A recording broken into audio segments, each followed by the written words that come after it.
El mundo, nuestra vida, nuestra cotidianidad, están llenos de verdades incómodas, de sitios a los que no queremos mirar. Algunos son íntimos, como pues nuestra propia mortalidad, de la que hablábamos hace un rato en el tema principal, y otros son colectivos. Son cosas como que el bienestar, o buena parte del bienestar del que disfrutamos en Occidente, pues se basa en cosas, ¿cómo decirlo? En cosas sucias. Sucias, nunca mejor dicho y nunca mejor aplicada la palabra. Cosas feas, cosas como por ejemplo las guerras que periódicamente azotan diversos países, diversas zonas de África. Y algunas de esas guerras, están alimentadas, pues como hemos visto en los casos de Liberia, por ejemplo, pues con diamantes, con cosas muy bonitas. Pero otras de esas guerras están alimentadas directamente con basura. Alberto Ausín Ciruelos, bienvenido a Días Extraños de nuevo. Hola Santi, encantado estoy como siempre de estar contigo y de poder dirigirme a todos los oyentes de Días Extraños. Oye, qué maravilla lo que nos contaste la otra semana, qué impacto tuvo con el público. Y la verdad es que vamos a repasar otra de esas historias maravillosas que nos cuentas en tu libro Italia Siniestra. Aunque esta en concreto, el libro se refiere a un tema italiano, pero yo creo que afecta absolutamente a todos los países, no solamente europeos, sino occidentales, ¿verdad? Pues sí, efectivamente. Yo creo que los países cuanto más desarrollados son, pues más trapos sucios de determinado tipo tienen y además intentan limpiarlos sin dejar rastro. Y bueno, yo te tengo que confesar que de todos los misterios italianos de los que hablo en el libro, este no es mi favorito, pero sí que es el que más miedo me da con diferencia. Y no me extraña. Y hablando de miedo, pues podríamos comenzar la narración, y tendría muchos puntos para tomarla, con algo que parece sacado en el fondo de un relato de terror, de un relato clásico. Un barco fantasma, la aparición de un buque que se daba por perdido y que de repente aparece sin tripulación, ¿verdad? Efectivamente. Esta historia comienza entre el 13 y el 14 de diciembre de 1990. Están a punto de cumplirse 30 años. Aquella noche, en Italia, en la región de Calabria, si pensamos, ¿no? Siempre se dice que la península itálica tiene forma de bota, pues la región de Calabria sería precisamente la punta de la bota, por lo tanto, al sur de Italia. Pues aquel día, en la noche del 13 al 14 de diciembre, tiene lugar una tormenta tremebunda en aquella zona, de manera que la mañana siguiente, la mañana del 14 de diciembre de 1990, en una pequeña playa de un pueblecito perdido de Calabria, un pueblecito llamado Amantea, de repente aparece arenado un gigantesco carguero de color rojo brillante, llamado precisamente así, rojo. Claro, lo extraño es que cuando algunos curiosos se acercan a ver qué ha pasado, porque un barco se ha materializado de la nada de repente en aquella pequeña playa, se dan cuenta de que efectivamente se trata de un barco fantasma, porque a bordo de este barco no hay absolutamente nadie, no hay ningún tripulante, no hay ningún pasajero, porque en realidad era no un carguero, sino un ferry reconvertido en carguero. Así es que hablan desde el primer momento de un barco fantasma que aparece de la nada en medio de una tormenta y queda allí arenado en un pueblecito perdido de la mano de Dios. Pero no se sabe muy bien cómo, de repente por allí se pasan algunos agentes de los servicios secretos italianos que lo primero que hacen es impedir que nadie suba a bordo. Mucha gente de los alrededores se acerca con mucha curiosidad para ver ese barco allí arenado, además un barco fantasma, y enseguida se sabe, eso sí, que la tripulación del barco la noche anterior, teniendo en cuenta la tormenta que se estaba desatando en la zona, pensaron o estaban convencidos de que el barco se iba a hundir, se montaron en una chalupa, en una barca salvavidas, y llamaron a la Guardia Costera. La Guardia Costera despegó con un helicóptero, rescató a toda la tripulación y llevó la tripulación a tierra firme, la puso sana y salva. Pero ya digo que el caso es que ellos pensaban que el barco se iba a hundir, pero el barco no se hundió.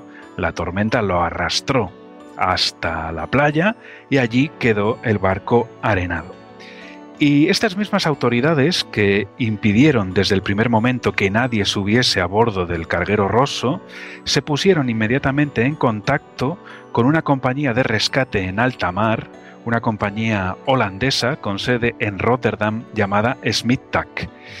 Y a pesar de que la sede central de la Smit-Tak estaba bastante lejos de Calabria, enseguida llegaron hasta allí los operarios de la compañía, abrieron un hueco enorme a golpe de soplete en uno de los laterales del barco, empezaron a sacar por allí las mercancías que llevaba este carguero, el Rosso, amontonadas en las bodegas, pero lo cierto es que parte de estas mercancías las arrojaban directamente al agua, y otra parte de las mercancías que llevaba en la bodega este barco fantasma arenado sí que las bajaron a tierra, y después una parte de esas mercancías las vertieron en un riachuelo cercano llamado Oliva, ¿sí? Y otra parte de estas mercancías las llevaron hasta una mina, ay, que no me sale ahora el nombre, hasta una cantera abandonada que había allí cerca, y allí enterraron todo lo que llevaba este barco, o por lo menos parte de lo que llevaba este barco, en las bodegas. Y poco tiempo después, la misma compañía se dedicó a desguazar el barco fantasma allí mismo, y después se hicieron desaparecer los restos por completo. Claro, aquí para dar alguna pista a los oyentes sobre lo que vamos a hablar hoy en Días Extraños, Santi, me gustaría comentar que los curiosos, la gente que se acercaba a la playa, lo que veía bajar del barco eran fundamentalmente bidones. Bidones metálicos, algunos estaban nuevos y relucientes, otros eran bastante viejos y oxidados y abollados, fundamentalmente bidones, algunos con un aspecto bastante inquietante. Y también me gustaría decir que esta compañía holandesa, la Smit-Tak, no era una compañía cualquiera. De hecho, en 1990, cuando se encarga de lidiar con lo que había dentro del barco Rosso, pues ya era una compañía bastante famosa. Tampoco le pega demasiado que la Smit-Tak holandesa acudiese a Calabria a lidiar con este barco, porque la Smit-Tak es una compañía enorme especializada en rescate en alta mar, y el Rosso era un barco arenado, no era un barco que estuviese ardiendo sobre el agua, no era un petrolero a punto de partirse. Pero a lo mejor sí que puede dar una pista recordar que la Smit-Tak no en 1990, sino 11 años después, se hizo bastante famosa porque fue la compañía que contrató el gobierno ruso, el gobierno de Vladimir Putin, para rescatar el submarino nuclear K-141 Kursk, que se hundió, como todos sabemos, un año antes, en el año 2000, en extrañas circunstancias nunca del todo aclaradas en el mar de Barents.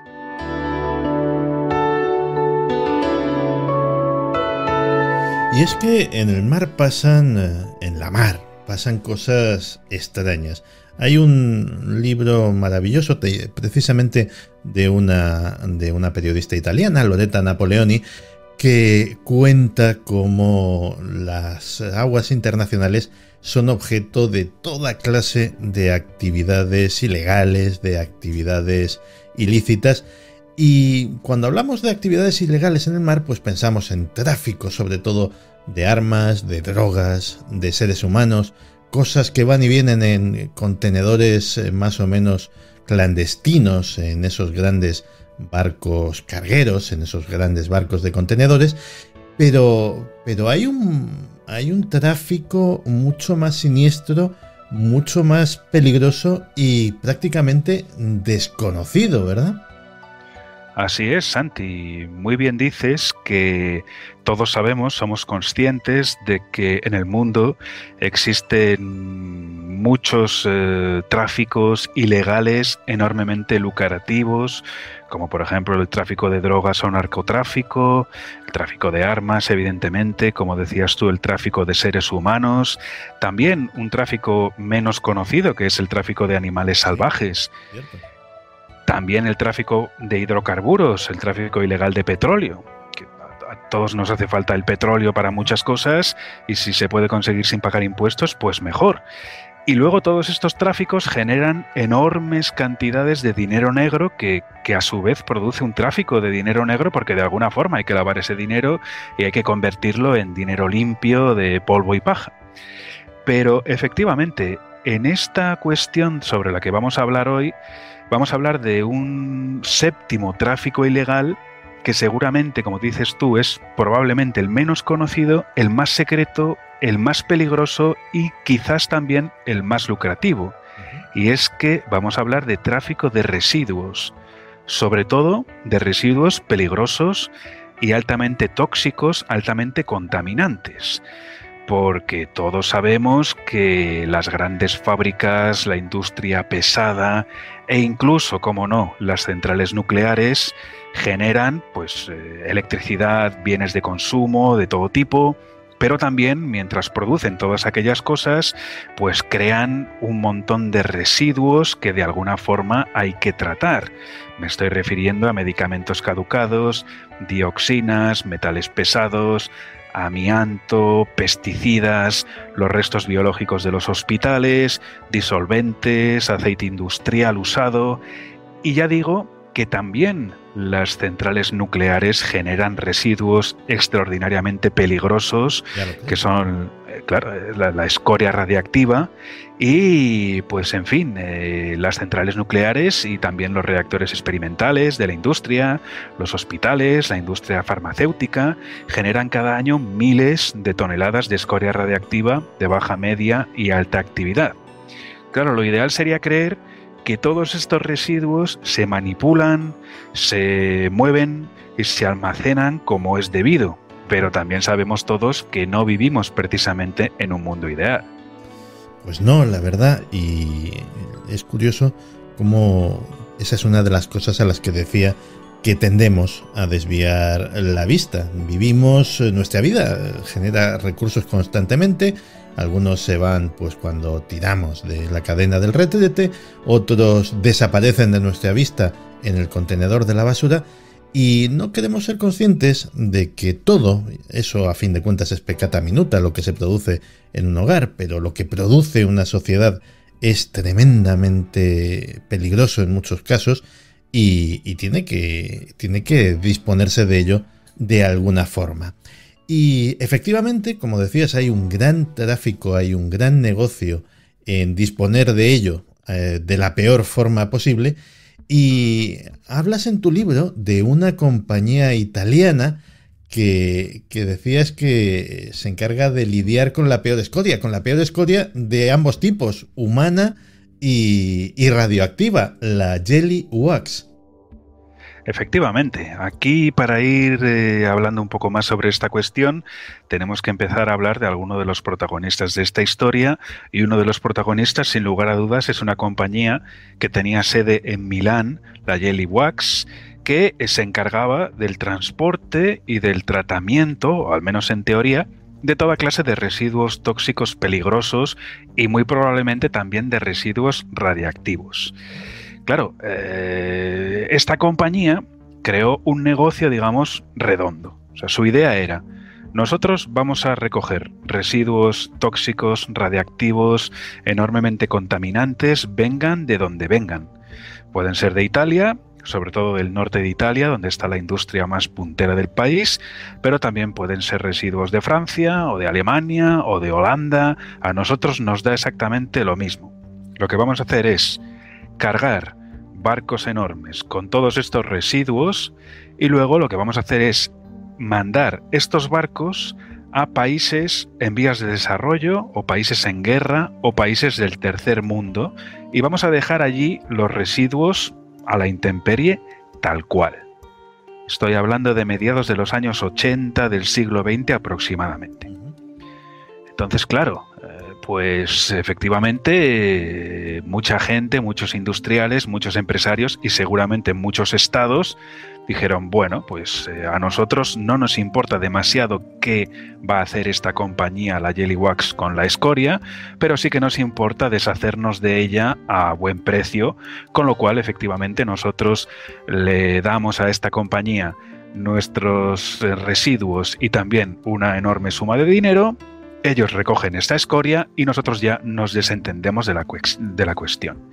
Y el caso es que en 1986 la Jelly Wax comienza ya con esta idea a desarrollarla y a principios de 1987 finalmente zarpa uno de los primeros cargueros de la Jelly Wax llamado Lince, con nada más y nada menos que 2.000 toneladas de residuos de todo tipo. Y además esta compañía solía operar desde puertos secundarios italianos, como por ejemplo uno de los que más utilizaban era el de Marina de Carrara, en Toscana. El nombre de Carrara a todos nos suena por el mármol. Claro, efectivamente este puerto, el de Marina de Carrara, es un pequeño puerto que casi siempre se ha utilizado para cargar el mármol que se extrae de las montañas y llevarlo en barco a donde haga falta. Precisamente por eso tiene poco tráfico. Entonces, aquí, en este puerto, llegaban camiones repletos de escoria, llenaban, por ejemplo, las bodegas de este carguero del Lynx, que a principios de 1987 zarpó desde Marina de Carrara, en Toscana, rumbo a Djibouti, que es una pequeña colonia, una pequeña ex colonia francesa, un pequeño estado fallido en el Cuerno de África, donde tenía muchísima influencia Francia todavía y los servicios secretos franceses. Y los servicios secretos franceses, viendo que hacia allí se acercaba un barco cargado de residuos y probablemente de residuos radioactivos, le dieron un toque de atención al gobierno de Djibouti y el gobierno de Djibouti reaccionó rápidamente y dijo, bueno, este barco que viene de Italia con no sabemos muy bien qué en las bodegas, aquí no puede desembarcar. Tiene prohibida la entrada a Djibouti. Pero claro, los empresarios de la Jelly Wax no se desanimaron tan fácilmente. A base de hacer llamadas telefónicas consiguieron que otro gobierno se hiciese cargo de toda esta escoria que iba dentro del carguero Lynx, y más concretamente el gobierno de Venezuela. Y de hecho, el Lynx fue obligado no, o sea, se le hizo dar media vuelta, atravesó de nuevo el canal de Suez, atravesó todo el Mediterráneo y atravesó todo el océano Atlántico y finalmente, en abril de 1987, llegó a Venezuela y más concretamente a Puerto Cabello, en el estado de Carabobo. Y allí lo que hicieron fue arrojar las 2.000 toneladas de escoria, metidas, eso sí, en bidones, muchos de ellos en un estado lamentable, los arrojaron a la intemperie. O sea, los dejaron allí tal cual, los tiraban desde el barco hasta un muelle, hasta donde fuese, allí los dejaron. Y imagínate, Santi, en primavera-verano del año 87 en Venezuela, el calor que hacía allí, toda aquella basura a la intemperie, muchas veces los bidones con vaya usted a saber qué dentro se calentaban tanto que empezaban a emanar gases, reventaban, chorreaban de sustancias tóxicas, hasta el punto de que donde estaba todo este vertedero tóxico es que allí ni se atrevían a entrar ni las cucarachas ni las ratas. Pero de vez en cuando algún niño inconsciente se acercaba allí a jugar al fútbol o a ver qué era aquello, y de repente pues la gente de la zona se daba cuenta de que los niños se enfermaban de la noche a la mañana, que algunos tenían hemorragias nasales que no había forma de parar, que otros perdían la vista en cuestión de horas, que otros comenzaban a sentirse enormemente débiles y no había forma de que se recuperasen estos niños. Entonces la gente de la zona comenzó a protestar y protestaron tanto que efectivamente el gobierno venezolano, con retraso, pero finalmente reaccionó llamaron a Italia y obligaron a los italianos a recoger toda aquella basura, a volverla a cargar, en este caso ya en otro carguero que se envió desde Italia. Y entonces, claro, los propietarios de la Jelly Wax, que no, o sea, eran realmente, no había nada que lograse desalentarlos, dijeron, bueno, pues nada, nos han rechazado el barco en Djibouti, nos han rechazado toda la escoria en Venezuela, pues ahora nos la llevamos a Beirut, al Líbano. Vaya. Sí, que además era un país que en aquella época llevaba ya, pues no sé si 10 o 15 años en guerra civil. Sí, es lo que estaba pensando, o eso o acababa de salir de una de ellas, pero no te vi. Sí. Por ahí, pero claro, evidentemente la gente de esta compañía apuntaba claramente a los sitios más desfavorecidos y donde ellos pensaban al menos que la gente no podría protestar, o que incluso sus protestas no serían escuchadas. Y efectivamente este barco llegó hasta el Líbano, pero curiosamente, por mucho que la situación en Djibouti fuese mala y en Venezuela también y en el Líbano también, al final los libaneses se negaron igualmente a que el cargamento letal, estas 2.000 toneladas de escoria, fuesen abandonadas allí en el puerto de Beirut. Y al final, pues a la Jelly Wax no le quedó otro remedio que repatriar toda esa escoria. Es decir, después de dar vueltas por océanos y mares, no solo este barco, sino otros muchos que intentaron dejar la basura en Nigeria, en Yemen, además de Djibouti, Venezuela y el Líbano, pues al final a la compañía no le quedó más remedio que repatriar toda aquella escoria. Y cuando estaba en Italia, viendo el lío que habían montado, porque era realmente un problema muy grande y muy difícil de manejar, al gobierno italiano no se le ocurrió nada mejor que decretar el secreto de Estado sobre todos aquellos barcos y sobre todos aquellos residuos.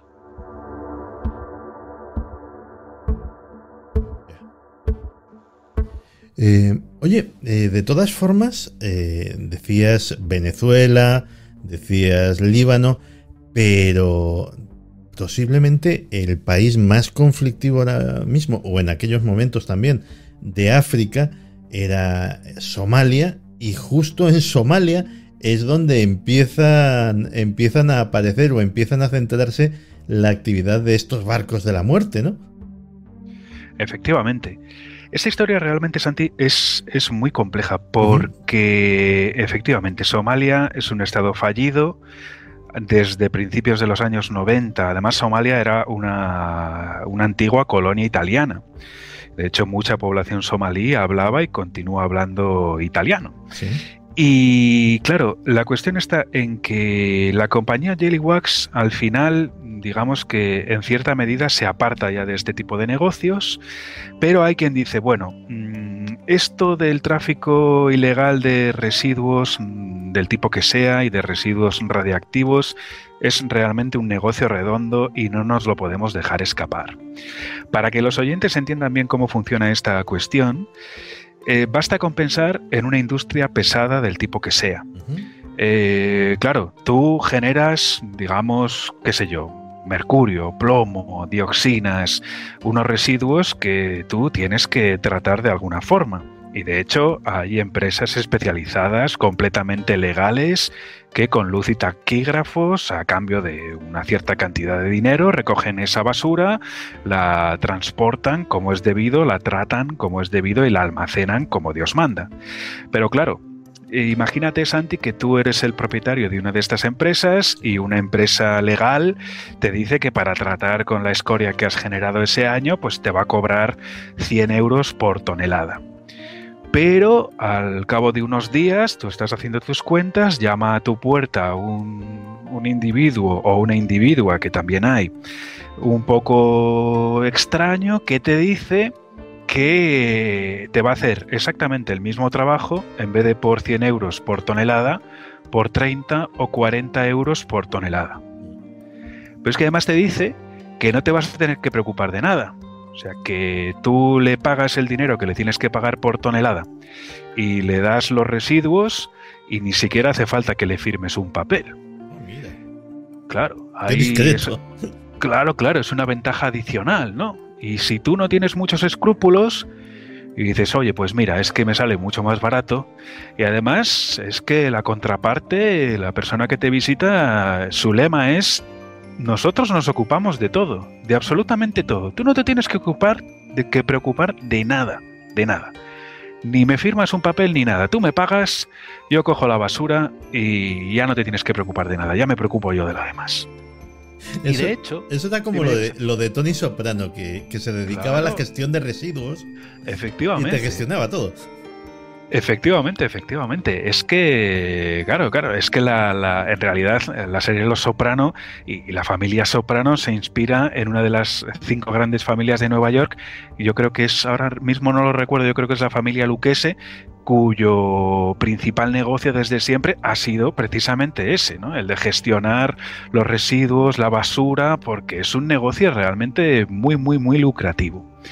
Entonces me decía Santi, sí, esto de Somalia, pero antes de llegar a la cuestión de Somalia, cuando la Jellywax ya veía que aquello de llevar los cargueros a países en vías de desarrollo pues no terminaba de funcionar, la mafia, principalmente la mafia calabresa, la 'Ndrangheta, pero también la camorra napolitana y Cosa Nostra siciliana, ellos crearon otro sistema, tal vez mucho más eficaz para lidiar con estos residuos, ¿no? Y el sistema era precisamente este: contar con unos intermediarios que iban a una empresa, llevarse la escoria a un precio realmente ventajoso, no hacer preguntas, coger la escoria y luego llevar esta escoria a un puerto secundario.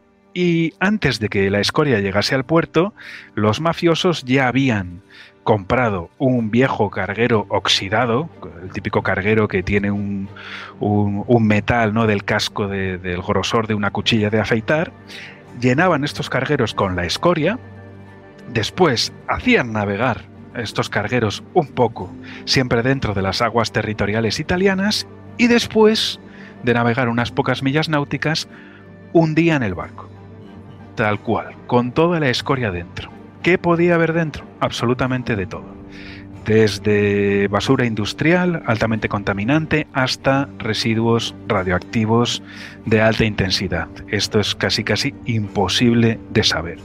Pero es que además, como los mafiosos siempre han sido muy vivos, aquí de todas formas no podemos hablar solo de mafia. Hay que hablar también de políticos corruptos, de servicios secretos desviados, de logias masónicas como la Propaganda 2. Evidentemente, un negocio de estas características sin el apoyo de determinadas partes podridas de los estados implicados no se puede hacer. Pero ya digo que es que encima luego los mafiosos reclamaban al seguro el barco hundido para que el negocio ya fuese redondo. Y, claro, y lo mismo hasta declaraban un cargamento falso y ya les salía. Por supuesto, declaraban un cargamento falso que era de inocuos bienes de consumo, o lavadoras, o frigoríficos, o lo que fuese. Nunca otra cosa.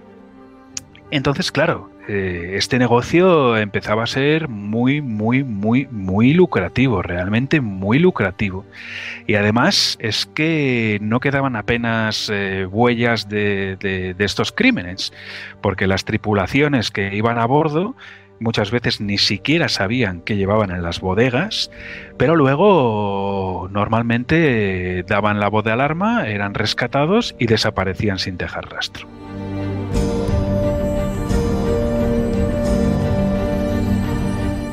En fin, y en esto que aparece uno de los héroes o de los mártires de nuestra historia, un hombre resuelto, que es el capitán Natale de Grazia.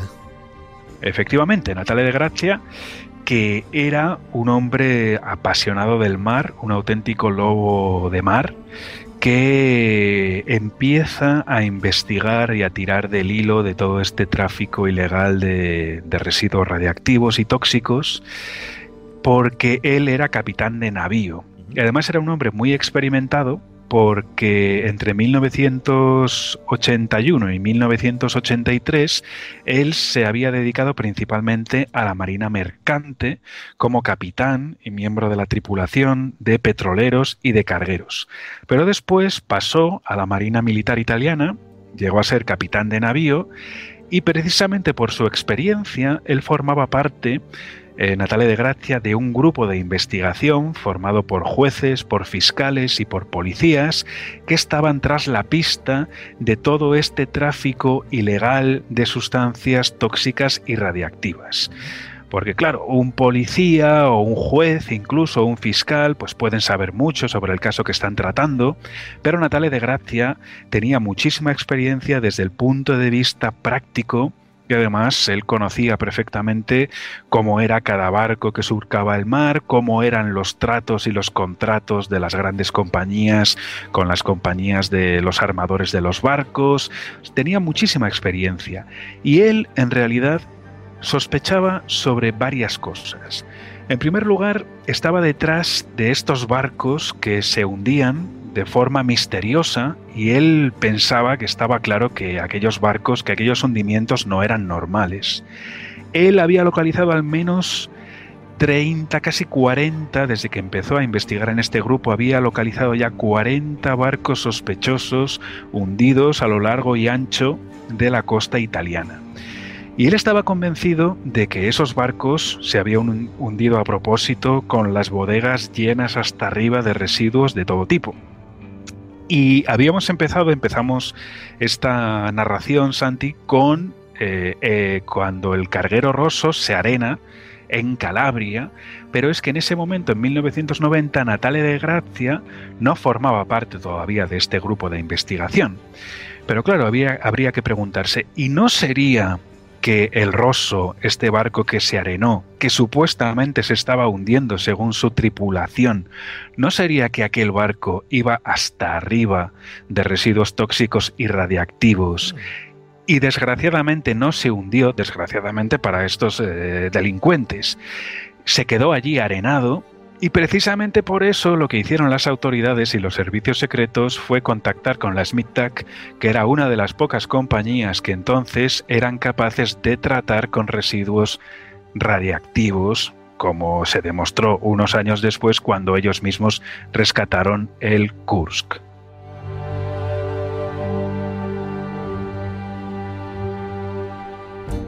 Como decíamos, en esta historia hay héroes y hay mártires.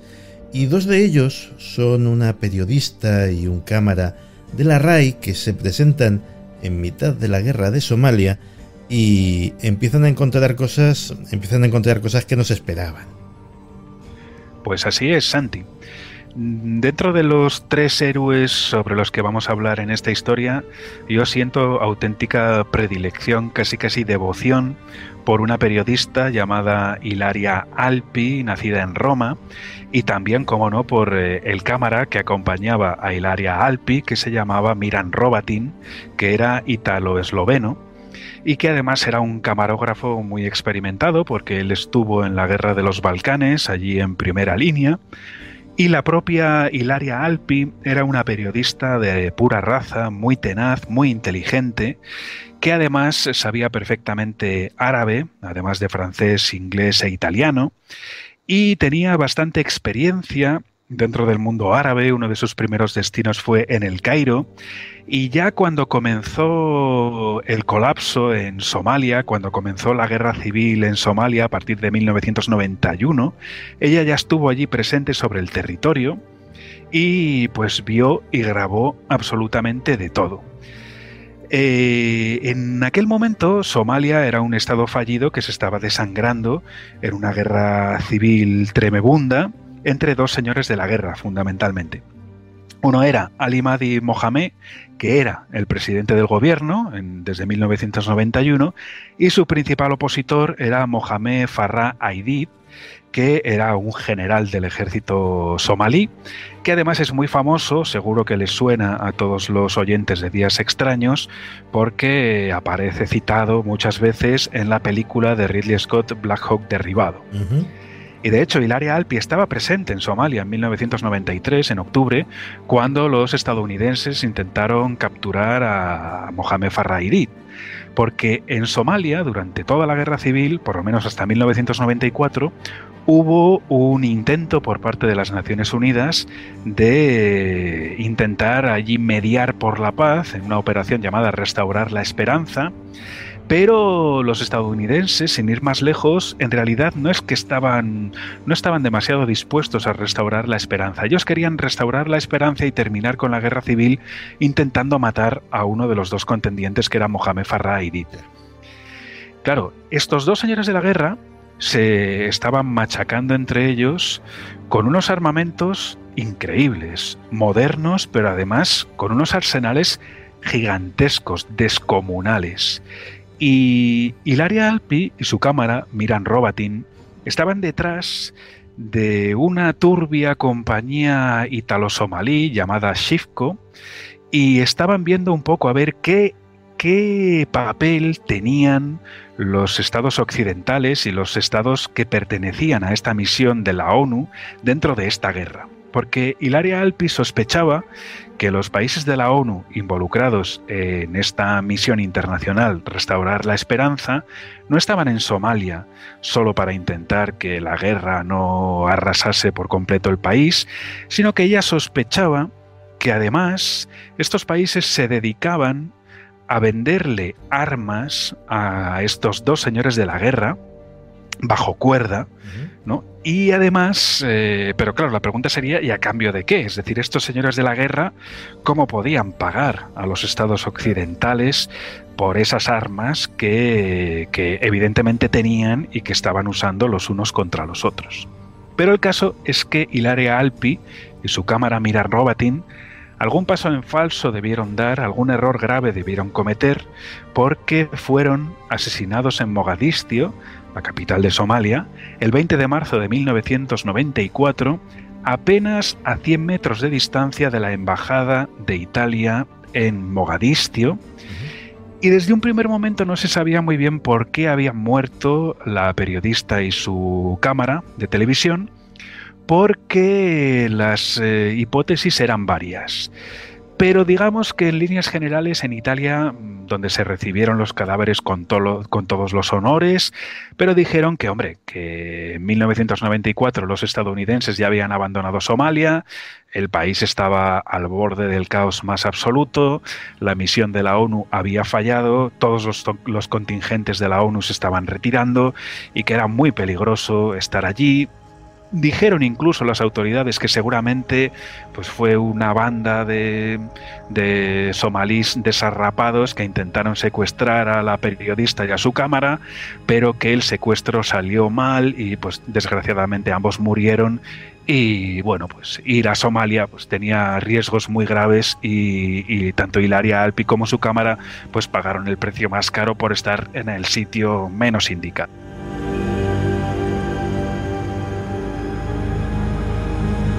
A mí lo que realmente me llama la atención es el ingenio tremendo que tiene la especie humana para hacer el mal. Porque en tu libro he descubierto una cosa que desconocía y que me ha llenado de asombro, que es hasta un logro de ingeniería absolutamente increíble aplicado a esto de los residuos nucleares clandestinos. Torpedos penetradores. Pues es así, la verdad es que es increíble, pero es así. Yo la primera vez que oí hablar sobre estos torpedos penetradores me quedé alucinado. Y voy a intentar explicar un poco en qué consisten.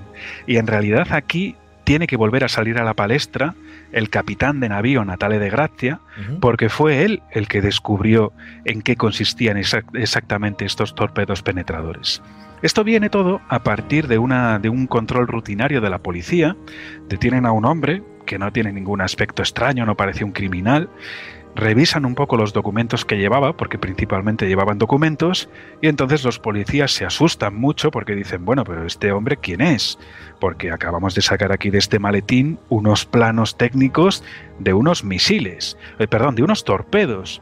Y ellos dijeron, a ver si estos torpedos, a ver si este señor va a ser, porque no es ni de los servicios secretos, ni de la policía, ni del ejército, a lo mejor este individuo es un traficante internacional de armas o algo por el estilo. Entonces, tirando de este hilo, el capitán Natale de Grazia terminó en el estudio de un ingeniero llamado Giorgio Comerio. Este ingeniero llamado Giorgio Comerio fue el creador, precisamente, de un ingenio llamado torpedo penetrador. El torpedo penetrador no es más que un torpedo con una punta muy pesada, pero con el cuerpo del torpedo hueco, donde tendría que ir la mayor parte del explosivo, hueco de tal forma que allí se pudiesen meter decenas de kilos de principalmente residuos radiactivos. De forma que después estos torpedos se cargan en un barco, el barco navega hasta aguas internacionales o hasta donde sea y suelta estos torpedos en el agua, que van cogiendo velocidad de tal manera que los torpedos terminan penetrando en el fondo marino y allí se quedan con sus residuos radiactivos. Este invento del ingeniero Giorgio Comerio, de hecho, en un primer momento fue subvencionado por la Comunidad Económica Europea. Anda. Sí, porque en Europa decían, bueno, tenemos un problema con los residuos radiactivos, no sabemos muy bien qué hacer con ellos porque cada vez son más, vamos a ver un poco cuáles pueden ser las mejores formas de deshacernos de todo esto. De hecho, finalmente en Europa dijeron, bueno, este proyecto de los torpedos penetradores es factible porque hacerse se puede hacer, pero es una locura, es algo demencial. Ahora, ¿qué sucede? Pues que en otros países que no son de la Unión Europea, seguramente estos torpedos penetradores podían llegar a resultar interesantes para deshacerse de su escoria radiactiva. Y no solo, sino que otros países en vías de desarrollo o directamente en guerra o países tercermundistas podían también entrar a formar parte de este negocio, pero no comprando los torpedos penetradores, sino vendiendo sus aguas territoriales. Pues bueno, claro, si me vendes tus aguas territoriales, si permites que yo deposite en tus aguas territoriales, qué sé yo, 100, 200, 1000 o 2000 de estos torpedos penetradores llenos de residuos radiactivos, pues te doy una cierta cantidad de dinero. Y seguramente eso sería lo que hacían los señores de la guerra de Somalia y probablemente ese descubrimiento fuera lo que llevase a la muerte a Ilaria Alpi. Pues es bastante probable. Pero aquí, Santi, si me permites, voy a introducir ya el último, casi la última pieza de este complejo puzzle, que sería una compañía italo-somalí llamada Shifco. La Shifco era la Somali Haitian Fishing Company, ¿no? Que era una compañía, porque no va a ser todo negativo en esta historia, ¿no? Tiene que haber por lo menos un pequeño rayo de esperanza, ¿no? Un pequeño rayo de luz. Resulta que en 1983 el gobierno italiano, entonces el presidente del Consejo de Ministros era el socialista Bettino Craxi, ¿sí?, creó una cámara de comercio italo-somalí, puesto que Somalia había sido una colonia italiana. Y además, pues el gobierno italiano tuvo a bien ceder, casi regalar, 6 grandes barcos para que en Somalia se dedicasen a la pesca de altura. Y precisamente por eso se creó esta compañía, ¿no? La Shifco, la Somali Haitian Fishing Company, que además se puso al mando de un hombre de negocios somalí con pasaporte italiano, un tal Muñé.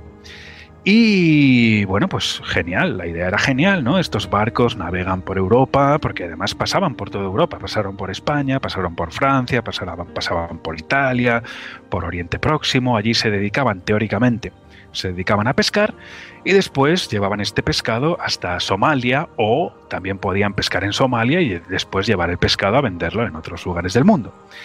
Pero resulta que tanto Ilaria Alpi como el capitán Natale de Grazia sospechaban que estos barcos de la Shifco no se dedicaban precisamente a la pesca de altura. Ellos sospechaban que estos barcos se dedicaban al tráfico ilegal de residuos radiactivos y de armas. Claro, de tal manera que estos barcos se llenaban hasta arriba de residuos radiactivos y al mismo tiempo de armas de todo tipo, de auténticos arsenales.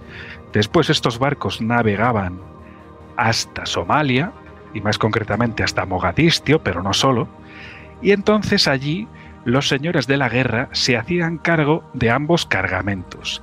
Se quedaban con las armas como pago a cambio de quedarse igualmente con los residuos radiactivos.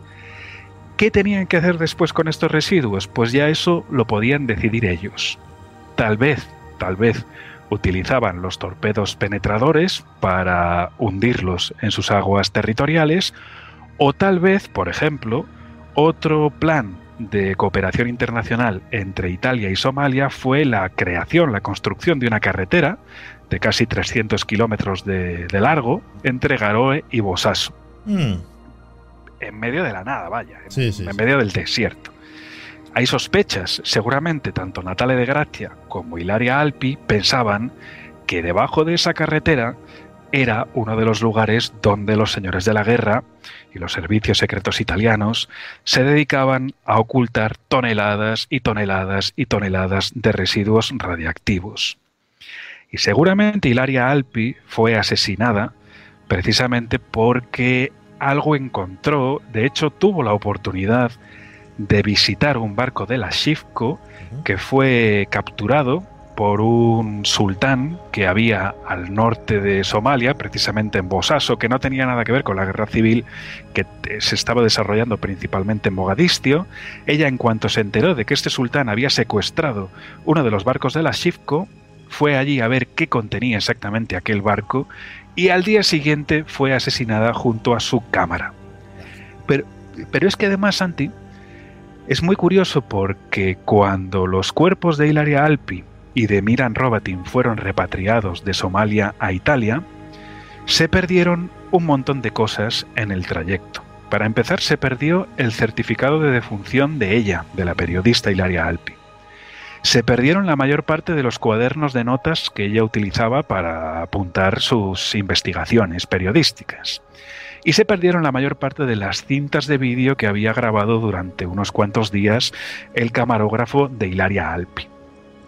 Pero por si esto no fuera suficiente, cuando el capitán Natale de Grazia, que estaba detrás de todos estos barcos llenos de residuos radiactivos del tráfico hacia Somalia, que era el hombre que más sabía sobre esto y que estaba a punto de descubrir la verdad, como a punto había estado de descubrir la verdad Ilaria Alpi, cuando Natale de Grazia estaba investigando el despacho, cuando estaba registrando el despacho de Giorgio Comerio, que es el ingeniero que inventó los torpedos penetradores, encontró un montón de carpetas con un montón de nombres de países encima, y entonces vio una carpeta donde ponía Somalia. Y Natale de Grazia cogió la carpeta y dijo: voy a echar un vistazo, porque está claro que Somalia es uno de los protagonistas principales de este tráfico. Y en cuanto abrió la carpeta, se supone, porque después desapareció casi todo lo que había también en este despacho, que encontró una copia en papel de fax del certificado de defunción de Ilaria Alpi. Con lo cual, Natale de Grazia pensó que seguramente este hombre era uno de los principales conocedores de este tráfico, tal vez el intermediario de los intermediarios, y él pensó, Natale de Grazia, que ya estaba detrás de la pista buena y que estaba a punto de descubrir la verdad.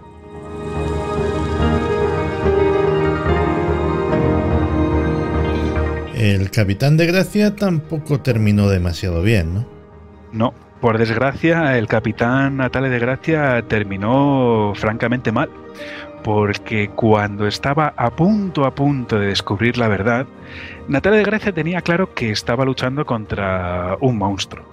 Y además sabía que este monstruo estaba siendo alimentado por los servicios secretos desviados y por el Estado italiano, por la parte más corrupta del Estado italiano, en connivencia con la parte más corrupta, que esto no quiero volver a subrayarlo, que dentro de este tráfico de residuos radiactivos, presuntamente, vamos a decirlo así, no solo estaba Italia, también estaba Holanda, estaba Alemania, estaba Reino Unido, estaba Francia, quizás incluso España, pero es difícil de saber.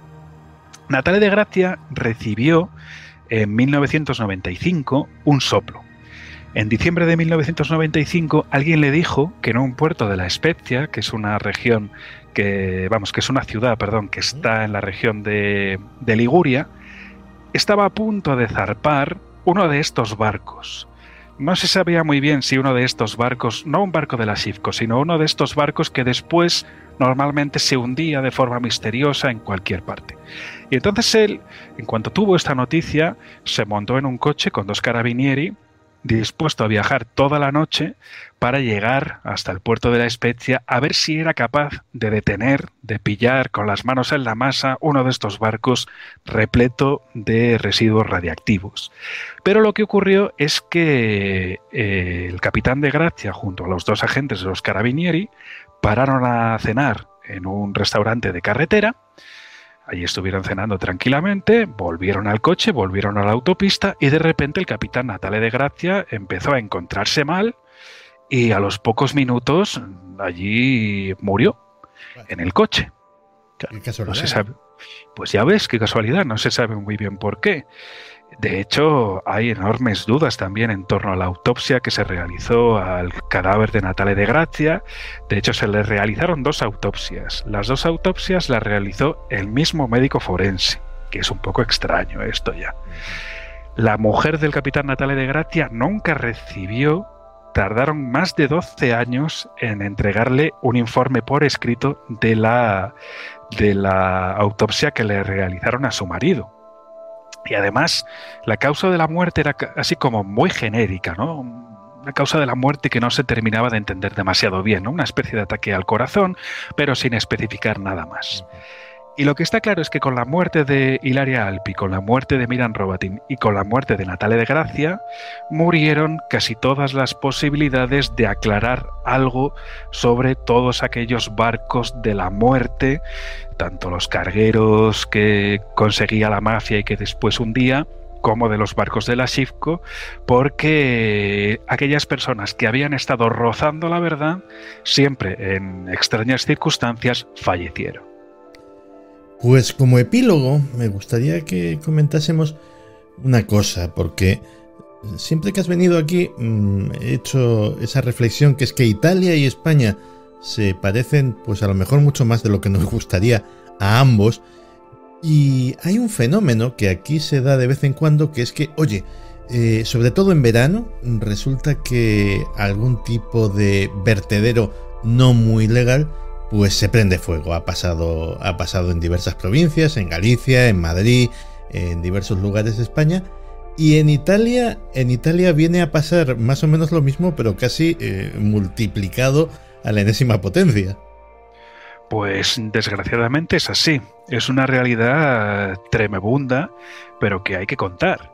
Y es que en el sur de Italia, y más concretamente en la región de Campania, todos sabemos que que en Italia existen 3 mafias principalmente, 3 organizaciones criminales: Camorra para Nápoles y provincia, y en líneas generales en la región de Campania, 'Ndrangheta para Calabria y Cosa Nostra para Sicilia.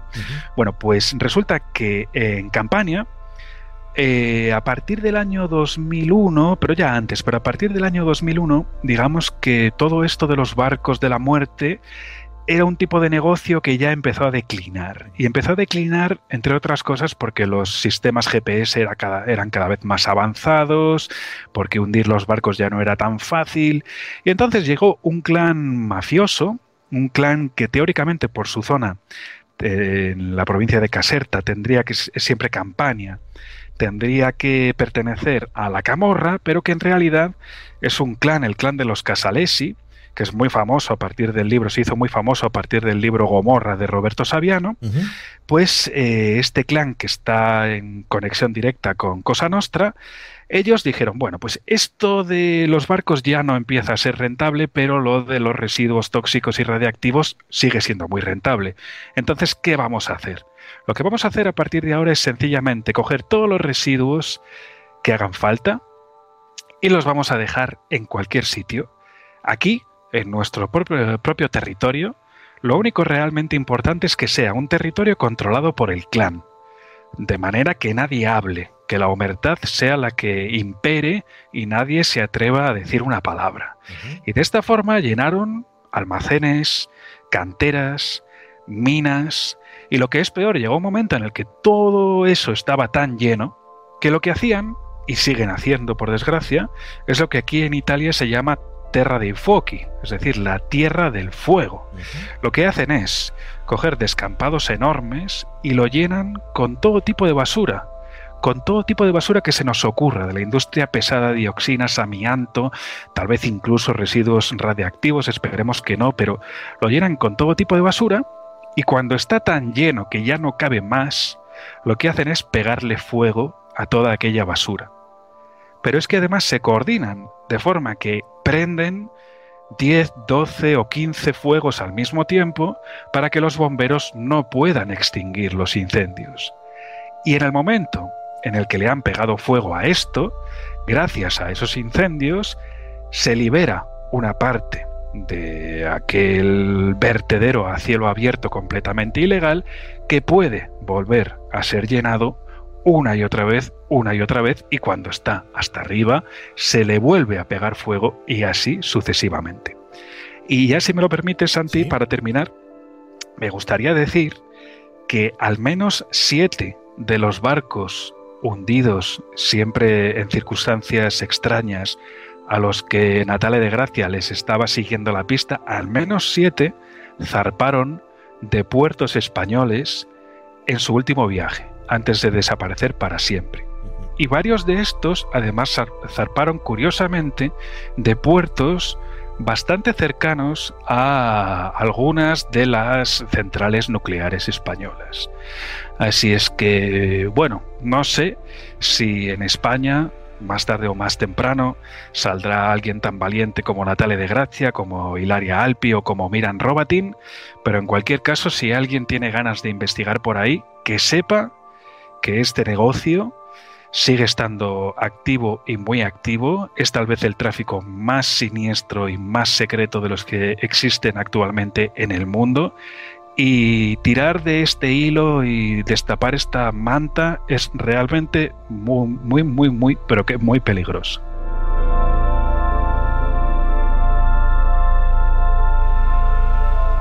Pues esta historia apasionante es solamente la mitad de lo que se cuenta en el capítulo dedicado, por ejemplo, a la Italia nuclear en el maravilloso libro de Alberto Ausín, Italia Siniestra. Hay un montón de datos, otro montón de historias, en este caso más de tierra firme, relativas a los secretos más o menos oscuros de la industria nuclear italiana. Y bueno, hay otro montón de historias de todo tipo en este libro. Muchísimas gracias, Alberto, por venir a compartir pues esto que nos ha dejado un poquito estremecidos. Muchísimas gracias. Muchísimas gracias a ti, Santi. Un saludo cordial.